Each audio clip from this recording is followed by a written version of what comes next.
तुमच्या हक्काचा आवाज आजचा महाराष्ट्र।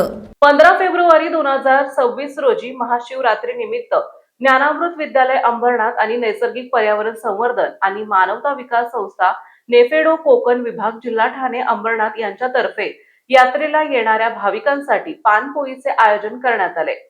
सौ मीरा भोंडीगिरे ठाणे जिल्हा सचिव, सौ कल्पना झेंडे अंबरनाथ तालुकाध्यक्ष, सौ प्रतिभा वराडे अंबरनाथ तालुका संघटक यांनी आपला सहभाग नोंदवला। यावेळी सहभागी विद्यार्थ्यांना शीतपेयाचं वाटप करण्यात आलं। कार्यक्रमात विद्यालयाचे मुख्याध्यापक आणि शिक्षक प्रत्यक्ष सहभागी होते। आजचा महाराष्ट्रासाठी परशुराम निकळे, पुणे।